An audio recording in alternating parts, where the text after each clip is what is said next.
Talagang makikita natin sa mga Nepaling ito. So, alam niyo po, ang Nepal po ay tinaguriang Hindu country. But it's not only a Hindu country, but Nepal is a Hindu capital of the world. Bakit po? Dahil ang Hinduism po nag-originate sa bansa ng Nepal. At ang Nepal po ay napapagitnaan ng dalawang napakalaking bansa. Sa itaas po ng Nepal ay ang China. Sa ibaba ng Nepal ay ang India. So ibig sabihin, ang Nepal ay palaman ng dalawang napakalaking bansa. At ang Nepal po ay may malaking kinalaman sa mga relihiyon sa India at China. Bakit po? Alam niyo po ba na ang Hinduism nag-start sa Nepal at of course alam natin na ang India, isa ito sa pinakamalaking bansa na ang relihiyon ay Hindu. At ang China naman, malaking percentage din po ng reliyon sa bansa ng China ay Buddhist or Hindu. But alam niyo po ba na si Buddha, he was born in the country of Nepal and one of the city there called Lumbini. Alright? So kaya po ang Nepal, hindi lang po ito Hindu capital of the world, but also Nepal is a Buddhist country. 86% of the population, they were Hindu, and 10% Buddhist, 4% Islam, and only 2% Christianity, considered to be Christian in the country of Nepal. So, matalagang makikita po natin na mayroon pong napakatindi ng pangangailangan ng gospel sa bansa ng Nepal. And as far as the Bible is concerned, the Great Commission was given by the Lord Jesus Christ more than 2,000 years ago when He said to His disciples, "Go ye into all the world and preach the gospel." So remember po natin na before His ascension, sinabi ng Panginoon sa Kanyang mga disipulon na maghayo kayo sa buong kalupaan at ipangaral ang Ebanghelyo. And way back, that's more than 2,000 years ago. And hindi ko po maintindihan kung bakit po ang Nepal ay hindi ho naabot ng gospel. And I believe with all my heart why Nepal became a Hindu country, because ang gospel po hindi ho nakarating sa kanila. You know? So instead po, ang gospel makarating sa bansa ng Nepal ay sadya pong mahina or talagang maliit na percentage lamang ng mga Kristiyano na naghayo sa bansa ng Nepal. At alam niyo po ba, sa mga Baptist group po sa bansa ng Nepal, with my wife, Roslyn, and my son, CJ, and our second one, CL, we are the first Baptist Filipino missionary in the country of Nepal. Kami pa lang po ang kauna-unahang Baptist Filipino missionary in the country of Nepal. So, talaga pong doon po sa bansa ng Nepal, masasabi po natin na, to be honest with you, medyo po talaga may kahirapan ang pag-present ng gospel sa mga tao doon. Bakit po? Dahil wala po silang background ng Christianity. Hindi po doon uobra yung makikilala mo yung tao ngayon and right away, isi-share mo ang gospel. Hindi niya po talaga maintindihan yan. So doon po sa bansa ng Nepal, nasa 7 buwan po kami doon, pero mabibilang nyo sa aking mga daliri, so far, yung mga na-witnessan natin ng gospel. At itong mga taong itong nakakaintindi o nakakaunawa ng English. Dahil sa bansa po ng Nepal, talaga po napakahirap po ang communication doon, dahil most people there, they cannot speak and they cannot understand English. So, talagang when I was there, I felt a little bit discouraged because I was thinking, Lord, paano ba ako mag-communicate sa mga tao dito? Even professional, they're having a hard time understanding English. Kahit pumunta ka sa bangko, ang mga personnel dyan, talagang hindi sila marunong mag-English. Especially sa mga government offices doon. So talagang napakahirap po. So sabi ko, Lord, paano ba ito? And you know, God is telling me na mag-concentrate ka doon sa mga taong marunong mag-English. So right now, yun pong itong mga taong ito na naging kaibigan ko sa umpisa, kakaibiganin mo sila, you have to win their heart and before sharing the gospel. So I remember before I shared the gospel, it took me 2 months doon po sa unang tao na nabahagyan ko ng gospel, and by the name of Anup Airi. He is a young engineer at doon po sa Nepal, ang engineering po doon is only 3 years 3 taon lang, engineer ka na, wala pang board yan. You know? So kaya kahit po yung mga engineer doon, yung may mga masasabi nating professional in their country, pero talagang even sometimes simple English they don't understand. Sabi ko one time, wow, there's a lot of beggar here. And I said, what beggar? You know? But talaga pong really a challenge, pero talaga pong by God's grace na lang po talaga na nakasurvive po na po kami sa loob na ng 7 buwan. Alam niyo po, pagdating pa po namin doon, winter, pastor. At alam niyo po sa Nepal, isa rin po sa mga challenge yan sa amin dahil syempre sanay tayo sa mainit na lugar sa bansa ng Pilipinas, especially sa Cavite. Mainit sa labas, pero mas mainit sa loob ng bahay. Sanay tayo sa ganong panahon. So nung dumating po kami, winter. And you know, talagang kakaiba yung experience na yon dahil hindi lang po malamig, talagang napakalamig. Hindi mo kayang maligo ng regular water lang. You know, I remember my wife, one time, it was January na, nakita ko siya naghugas ng pinggan and she was crying. And sabi niya sa akin, when is the summertime?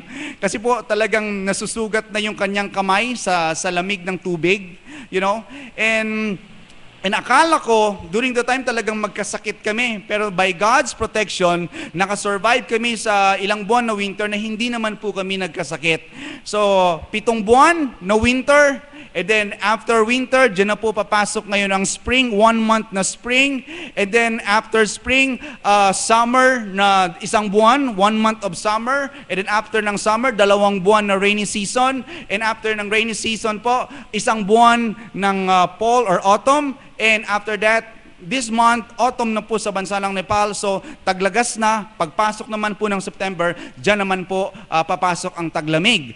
So, challenge ang winter po kasi ganito po. Sa bansa po ng Nepal, from January 1 until December 31, we experience brand out regularly.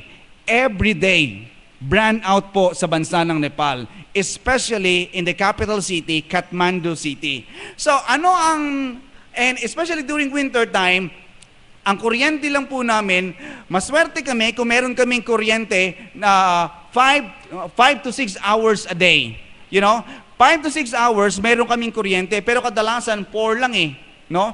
So, every day yan, talagang ganyan po ang kuryente nila, 5 to 6 hours a day during winter time. At pagdating naman ng gabi, you know, usually ang kuryente bumabalik sa gabi, madaling araw na.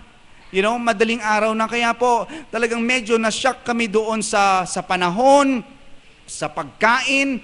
Siyempre, yung pagkain talaga nila, iba talagang pagkain ng Pilipino. Talagang masarap. That's why, as we can see, talagang bihira ang Pilipinong payat eh. Diba? Talagang, dito paglabas mo, kahit saan may mga pagkain ka talagang mabibili. Pero sa Nepal po, napaka-limited ng kanilang pagkain. Kaya I remember po, nung kami po pumunta doon, ang bigat ko, I think nasa 75 or 73 kilo po ako. Pero after 7 months, ngayon po nasa 62. Alright, talagang bumagsak po yung aking katawan, which is healthy naman, kasi most ng pagkain po sa bansa ng Nepal, talaga pong gulay. Gulay po talaga, wala po doong baka, wala pong beef dahil ang baka ay isa sa mga Panginoon ng mga Hindu. So bawal kainin yung bulalo, alright? Bawal magkatay ng baka dahil magagalit yung kanilang Panginoon. You know? And itong mga Hindong ito, sila po yung mga uri ng tao na mahilig silang sumamba sa mga hayop, gaya ng baka, gaya ng aso. You know? This coming November, during my survey trip 2012, you know, dumating po ako ng November at nagulat ako nung nakita ko yung kapaligiran, ang daming aso at lahat ng aso sila po ay nakagarland. You know, nakagarland sila at meron silang marka sa kanilang forehead. And akala ko ano ba tong mga aso na ito? Parang may graduation ng mga aso. You know, dahil sa Pilipinas, alam ko, sa Pilipinas, pag may garland, may occasion yan. Posible may graduation or ikaw ay isa sa mga importanteng bisita at nilagyan ka ng garland, you know, to give you respect. Pero doon nagulat ako, lahat ng mga aso naka-garland. Nalaman ko na lang, on that day pala, lahat ng mga Hindu people, they worship and honor dog on that day. So every once a year, November, isang araw po sa bawat taon, sila po ay nagbigay puri at nagbigay galang sa mga aso. Can you imagine that? Can you imagine that? And this August, alam niyo po, isa po sa mga weird na tradisyon ng mga Nepali. Itong mga babae, nais nilang magbigay ng good health sa kanilang asawa. So anong gagawin nila? Meron pong isang place doon sa Kathmandu na lahat ng mga kababaihang may asawa, they gathered together and fasting po sila. Walang breakfast, walang lunch, walang dinner. And buong araw sila po ay magsasasayaw. Magsasayaw sila sa buong araw. At ang iba po sa kanila talagay nahihimatay. And meron po talagang namamatay dahil sa mainit ang panahon. And at the same time, isipin mo ba namang wala kang kain-kain at magsasayaw ka? Buti sana yung sayaw mo may action. Yung sayaw po nila ay puro lang talon ng talon. You know, talon lang ng talon. So talagang marami sa mga kababaihan na nais magbigay ng good health sa kanilang asawa at yun po ang kanilang gagawin.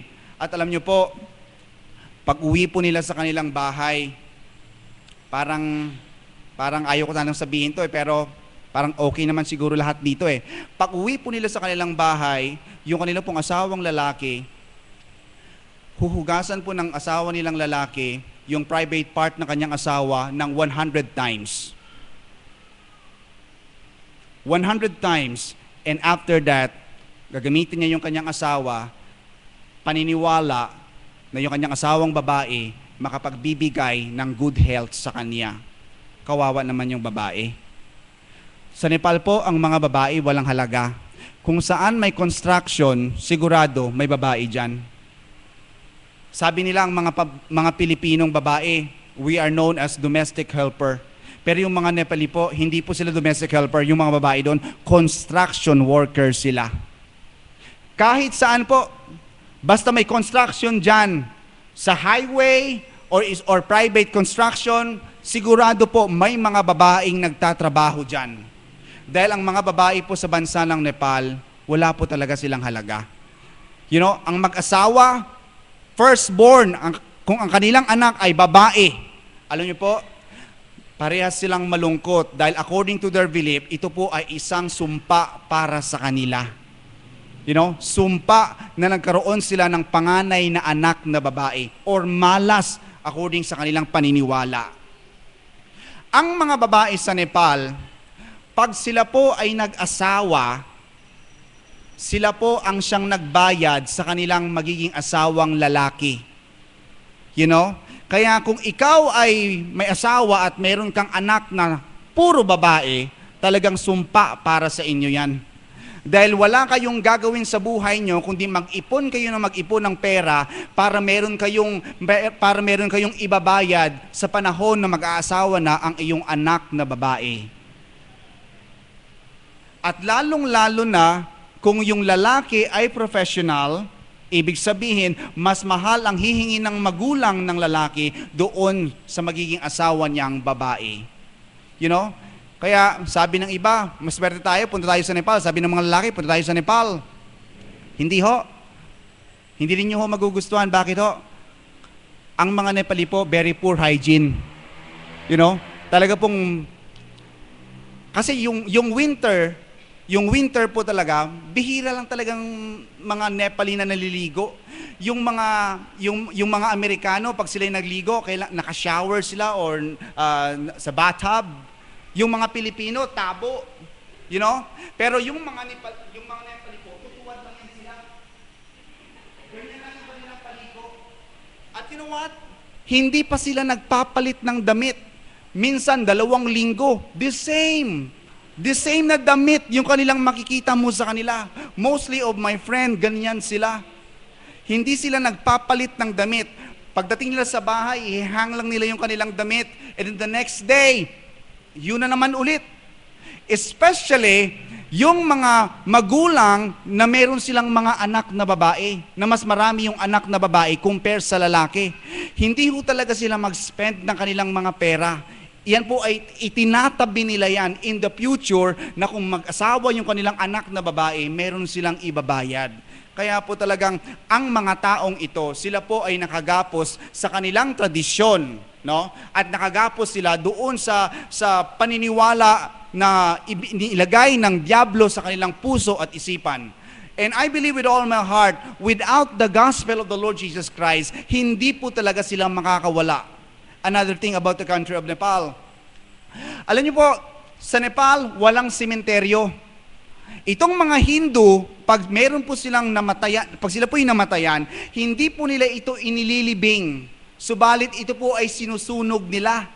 At yung cremation area sa Pilipinas at yung cremation dito sa Pilipinas at sa Nepal, ibang-iba.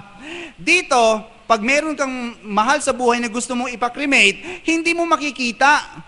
And at the same time, hindi mo maaamoy. Pero sa Nepal, you can see it and you can smell it.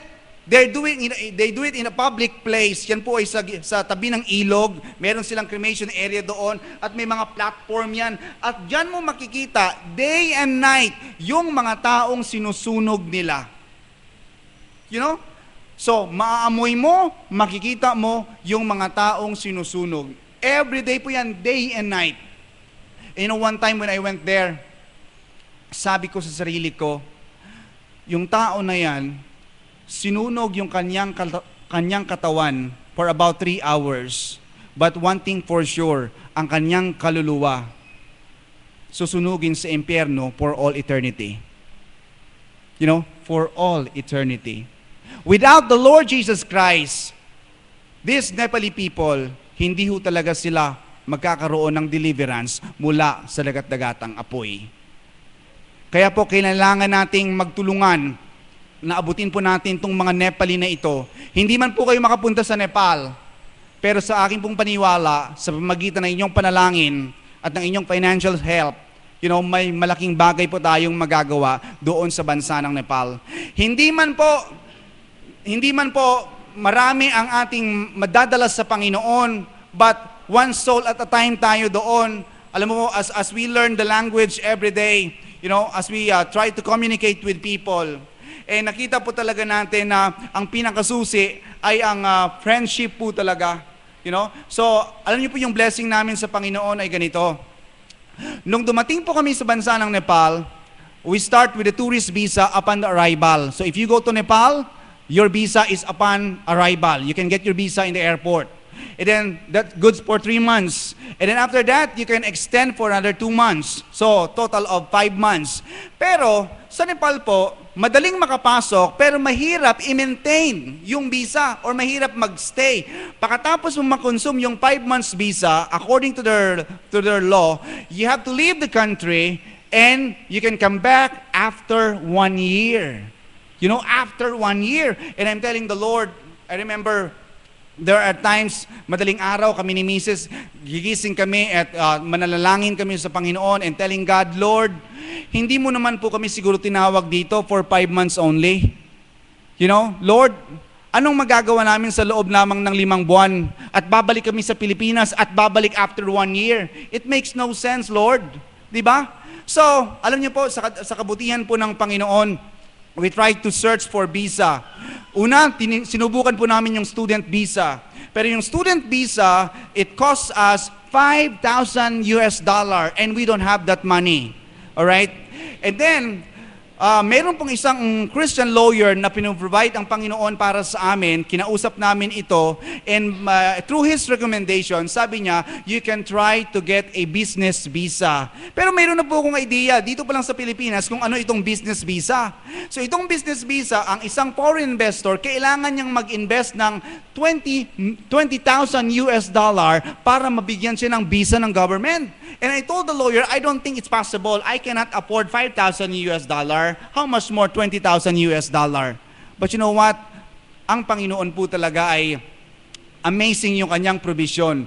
Hindi man nag-provide ang Panginoon ng $20,000, pero ito pong abogado namin, gumawa po siya ng proposal sa government. Yung aking pong asawa ay meron pong kakayahan sa musika. And sabi niya, mag-start kayo ng isang small music tutorial school. And you know, he make a proposal to the government, you know, in-state niya doon ng mga expenses, everything is on paper lang, you know, talagang pinakita niya na may pera kami, ganitong mga expense, pero actually wala talaga. But alam niyo po, ang bawat officer ng Department of Industry, talaga pong inapprove po nila ang proposal ng aming lawyer, at alam niyo po, $20,000 ang dapat naming i-invest, but for us to get a business visa. But ang nangyayari po, we spend only $1,500 including the visa fee, at nakakuha po kami ng visa. At hindi lang po 6 months, dahil po talaga pag sa umpisa, mabibigyan ka ng 6 months, pero kami po, nabigyan po kami ng 8 months business visa. Can you imagine that? I believe that's God's really working, you know. So this coming year po, pupunta yung personnel ng Department of Industry sa shop, and titingnan niya at you know, nasa kanyang kamay kung bibigyan niya kami ng extension sa aming visa. So yan po ang isa sa mga bagay na hiningi ko po ng tulong sa inyo, na ipanalangin nyo po na by the time na siya po ay bumisita, mabigyan po kami ng extension sa aming visa, nang sa gayon po patuloy kaming makapagtrabaho ng Panginoon sa bansa ng Nepal. So I hope na maburden po kayo sa bansa ng Nepal. The word Nepal means need, evangelism, prayer, and love of Christ. Kailangan po nila ang pagmamahal ng Panginoon. So would you please turn your Bible in the book of Mark? And maraming salamat po, Pastor June Gonzales, for this opportunity, no? Ito po ay during my deputation time, hindi po ako nakagala dito sa Las Piñas. In fact, this is my first time in Las Piñas. At salamat po sa kay Pastor June na tayo po ay binigyan ng pagkakataon. Sabi po ng mostly pastor, pag yung church daw po ay marami ang lalaki, ibig sabihin yung pastor daw po ay spiritual. Pero pag ang church daw po ay marami ang babae compare sa lalaki, ibig sabihin yung pastor daw po ay gwapo. Pero in Pastor June case, I think balance lang eh. Yung numero ng lalaki at babae halos pantay lang. So ibig sabihin yung pastor nyo, hindi lang spiritual, gwapo pa. Wow! Alright, so would you please stand please? Tayo po ay tumayo. Babasahin po natin one verse lang po mula sa Mark chapter number 4, verse number 35. Alright, in Mark chapter 4, verse number 35. Sabay-sabay po natin basahin ang Mark chapter 4, verse number 35. Alright? Let's read together. Mark chapter 4, verse number 35. The Bible says, "And the same day, when the even was come, he said unto them, Let us pass over unto the other side." Most precious and loving Heavenly Father, marami pong salamat, Panginoon, sa gabing ito. Salamat, Lord, sa kadakilaan niyo po sa aming buhay. Salamat po, Panginoon, sa pagkakataon ninyo pong pinagkaloob sa akin na maihayag ko po ang inyong salita at mai-represent ko po ang bansa ng Nepal. I pray, Lord, that you will speak to our heart tonight, and Holy Spirit of God, please do the work that only you can do. Bless this church, bless Pastor Jude and his family, and all these things we ask and pray in Jesus' name. Amen. All right. I have a short message from the book of Mark chapter 4, verse number 35. At ang pamagat po ng mensahe na ating pong pag-uusapan sa gabing ito ay ang the value of one soul. The value of one soul, ang halaga ng isang kaluluwa. Kung isang tao lang po ba sa mundong ito na nagkasala, do you think still Christ ipapako pa rin sa krus at para bayaran ang kanyang kasalanan? I believe with all my heart po na kahit isang tao lang sa mundong ito na nagkasala sa Panginoon, ang Panginoon ay mamamatay at mamamatay pa rin para bayaran ang kanyang kasalanan. Ang bawat isang kaluluwa sa harap po ng Panginoon ay sadyang napakahalaga. You know, napakahalaga. Walang enough na salapi o kayamanan para itumbas natin sa kaluluwa ng tao. You know, kaya nga po nung namatay ang Panginoong Jesucristo sa cross ng Calvary, makikita po talaga natin dito na siya po ay namatay sa napakatinding kamatayan, at the main reason why He died on the cross, because He paid for our sin and He want us to have place in heaven. Basically, yun po talaga ang pinakadahilan kung bakit namatay ang Panginoon sa krus. And ngayon, sa verse number 35 of Mark chapter number 4, makikita po natin dito na sinasabi ng Biblia, "And the same day when the even was come, He said unto them, Let us pass over unto the other side." So the Lord Jesus Christ and the disciple, they were busy doing things for the Lord on that island. Okay? But nagulat ang mga disipulo ng Panginoon nung sinabi niya sa kanyang mga disipulo, "Oy, mag-ready kayo. Let's go on the other side." Okay? Pupunta tayo sa kabilang isla. And maybe in the mind of the disciples, hindi nila aware or hindi nila alam kung bakit kailangan nilang pumunta doon sa kabilang isla. But kung babasahin po natin ang chapter number 5, makikita natin dyan ang dahilan kung bakit kinailangan ng Panginoon na magbiyahe papunta sa kabilang isla. Kaya nung sinabi po ng Panginoon, before His ascension, sinabi niya, "Go ye into all the world and preach the gospel." For sure, the Lord is thinking about the souls of men. Okay? Ang nasa isip niya, when He was on the cross, He was thinking about you. He was thinking about me. He was thinking about every person in this world when He was on the cross. And then when He said to His disciple, "Let us pass over unto the other side," the Lord Jesus Christ, He is thinking with someone over there. At makikita po natin dito kung sinong tao yan. Kung babasahin po natin ang chapter number 5, makikita natin dyan na merong tao dyan na he was possessed with the unclean spirit for many, many years.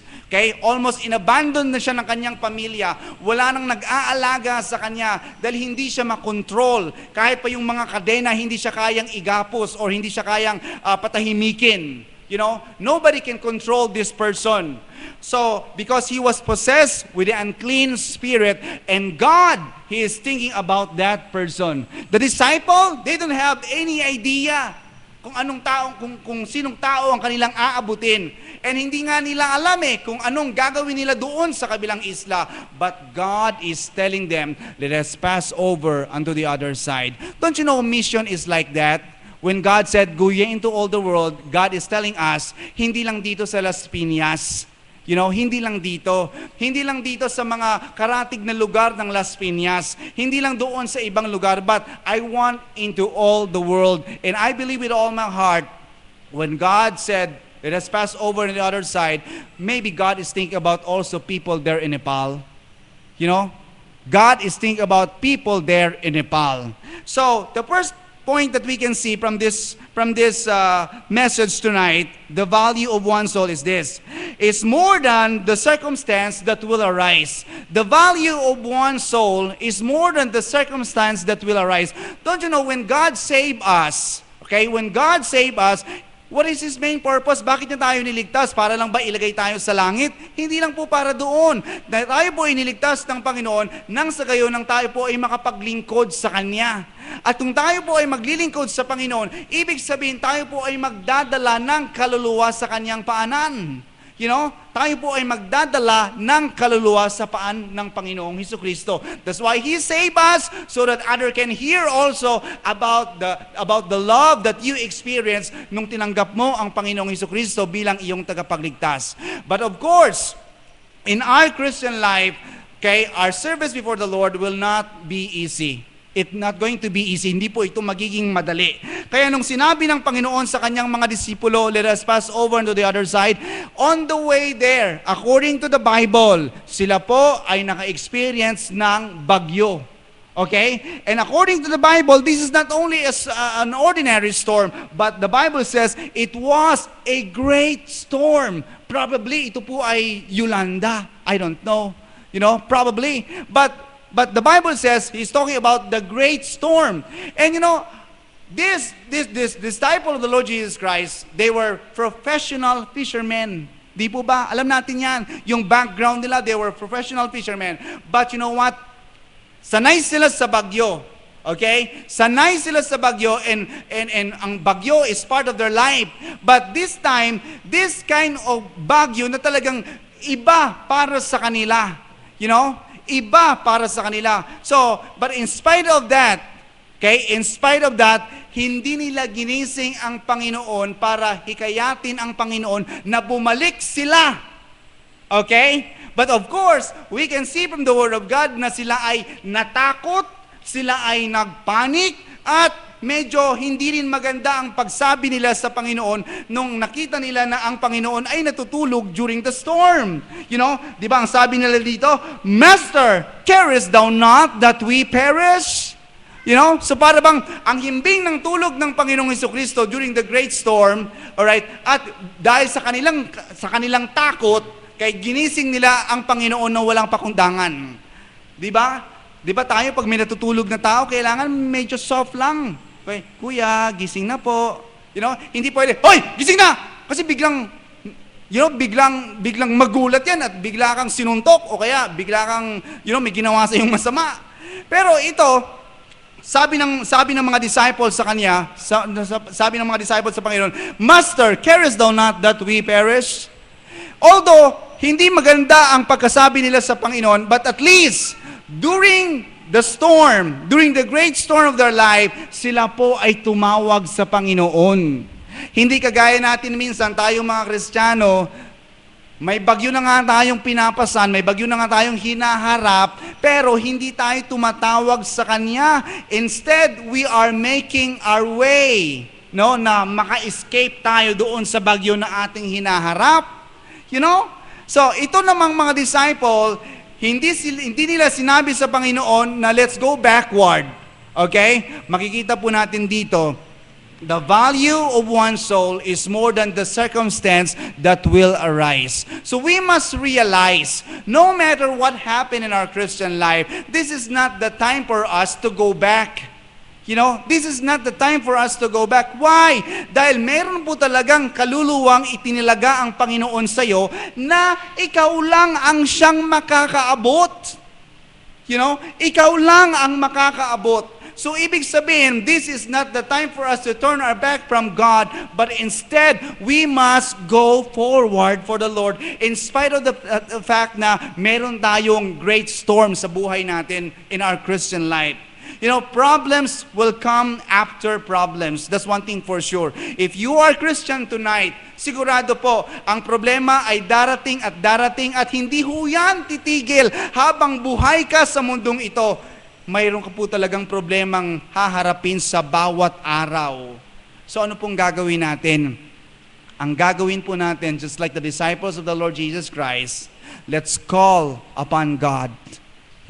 Let's call upon God. So in the Lord, pwede nating sabihin sa Panginoon kung ano man ang nilalaman ng ating puso at isipan. Wala tayong pwedeng itago sa Kanya. Hindi ka pwedeng mahiya dahil wala ka namang pwedeng itago sa harapan ng Panginoon. So you can come boldly to the Lord. You can come boldly before the Lord and tell all of your concern before God. So first of all, we must realize that the value of one's soul is more than the circumstance that will arise. That's why nakakalungkot po. Maraming mga Kristiyanong tumalikod sa Panginoon at dahil dito, maraming mga kaluluwang hindi ho kumilala o tumanggap sa Panginoon dahil itong mga taong ito, kanilang naunawaan na itong Kristiyanong ito tumalikod sa Kanya, sa Panginoon. So sabihin nila, bakit pa kami dadalo dyan? Ikaw nga, hindi ka nga nakapagpatuloy . So ibig pong sabihin, sa buhay pananampalataya, napakahalaga po talaga na tayo po ay nagpapatuloy. And let's always realize the value of one's soul. Sa bawat isa sa atin, sigurado may isang kaluluwa talaga na nagmamasid sa buhay natin. At nagmamasid sila at handa na silang tumanggap sa Panginoon, but dahil tayo po ay tumalikod sa Panginoon, hindi na rin sila nakakilala sa Diyos. Hindi na rin sila nakakilala sa Panginoon. And then last, for our second point tonight, the value of one's soul is more than the convenience everyone desire to have. Alam niyo po, hindi po masama na maging convenience ang buhay natin. Hindi ho masama. Pero ang masama po, kung ang itong pagiging convenience, ang siyang maging dahilan para hindi natin maisagawa ang kalooban ng Diyos sa ating buhay. You know? Alam niyo po ba na kung kayo dito ay meron kayong soul winning program kung Saturday o anumang araw, and most Christian talaga, hindi talaga sila mag soul winning, hindi sila mag-join ng soul winning dahil anong mga dahilan? Una, it's possible, mainit kasi. Or pag maulan kasi. Or nahihiya ako, hindi ko alam kung paano sasabihin. So, basically, marami talaga tayong mga dahilan. Alright? Yung tao, kung ayaw, talagang may dahilan. Pero kung gusto, merong paraan. You know? So the value of one soul is more than the convenience that everyone desire to have. So ibig po sabihin, sometimes we need to set aside our convenience so that we can do God's will.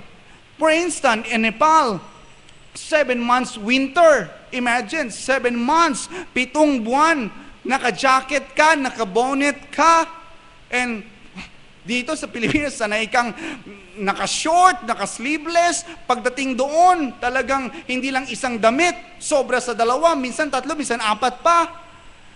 So kung iisipin lang natin yung convenience, talagang paano itong mga taong ito? You know, kung iisipin lang natin yung ating mga sarili, paano sila? Kung inisip lang ng mga American missionary, it very possible na hindi nakarating sa atin ng gospel. Di po ba? You know, it's very possible kung hindi ko nakarating ang gospel sa Pilipinas, sigurado wala tayong kinaiba sa mga tao sa bansa ng Nepal. You know, sumasamba sila sa bato eh. Talagang bato lang. Walang itsura, just stone. And they consider that stone as one of their gods. Parang mga Pilipino din long time ago. Di po ba talagang based on the history, yung sinasamba ng mga Pilipino noon, anito? Di ba, anito? And then later on, parang nag-level up lang. Kaya nilagyan ng buhok, pinaganda yung damit, pinaganda yung itsura, pero gawa pa rin sa bato, or gawa pa rin sa kahoy. But praise God, nung ating pong nasumpungan ang gospel, ang ibanghilyo, nalaman po natin na ang Panginoong Jesucristo pala ang siyang totoong Diyos. At siya lang po ang daan patungo sa langit. Praise the Lord for that. So church, let's think about this. The value of one soul. Ang halaga po ng isang kaluluwa ay sadyang napakahalaga. Napakahalaga po. So yung mga problemang ating hinaharap, nawa hindi po itong maging dahilan para hindi po tayo makausad sa Panginoon. No? Hindi po itong dahilan para po tayo tumalikod sa Kanya. At unawain po natin itong mga convenience natin sa buhay. Sana po hindi itong maging dahilan para hindi po natin maisagawa ang kalooban ng Diyos sa ating buhay. I hope that God will speak to your heart tonight and think about the soul of your loved ones tonight. Lahat po tayo sa gabing ito, merong nasa isip natin na kaluluwa na alam natin na hindi paligtas. Think about that soul. Maybe God is speaking to you tonight that you are going to pray and you will try your best para mag-witness sa taong yan. And maybe God is speaking to you tonight about the country of Nepal. Considering us in your financial help, in your church. I hope that God will speak to your heart about that. So tayo po ay magsitayo. Let's all stand please and close our eyes tonight. Most precious Heavenly Father, marami pong salamat, Panginoon, sa katotohanan ng aming po nasumpungan mula po sa inyong salita. Salamat po, Panginoon, dahil po kayo ay siyang dakila at matapat na Panginoon na nagbigay ng buhay at walang hanggan sa amin. Salamat po, Panginoon, sa inyong salita na inyo pong ipinagkaloob. Salamat po, Panginoon, sa gospel. Salamat po, Panginoon, sa kapatawaran ng aming mga kasalanan. And tonight, Lord, you speak to our heart. Lord, help us to remember, meron pong isang kaluluwa na inilalagay ka sa aming puso at sa aming isipan sa gabing ito. And Lord, tonight, help us to pray for that soul.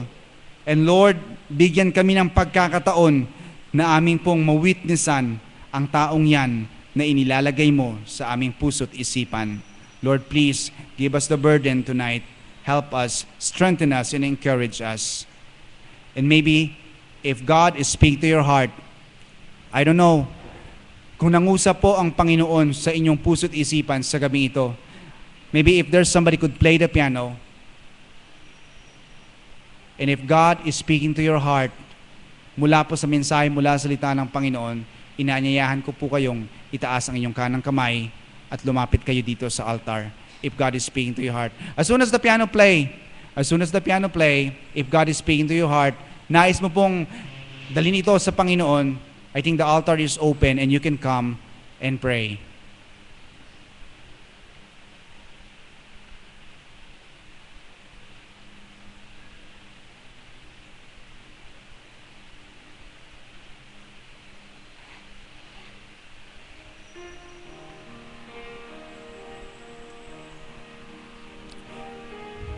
Is God speaking to your heart tonight?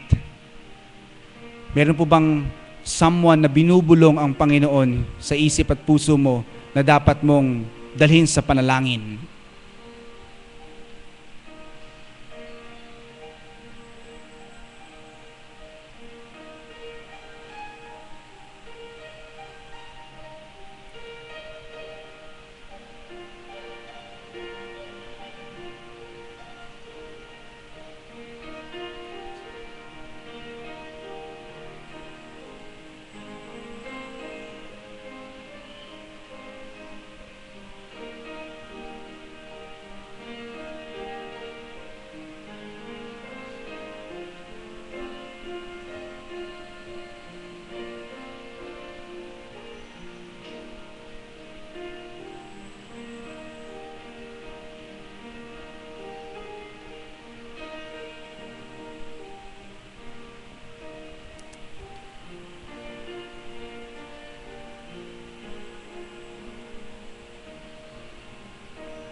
Let us pray. Loving Father, thank you for allowing us tonight to be a part of this endeavor, this mission, Lord, that you have placed in the heart of our brother to this country.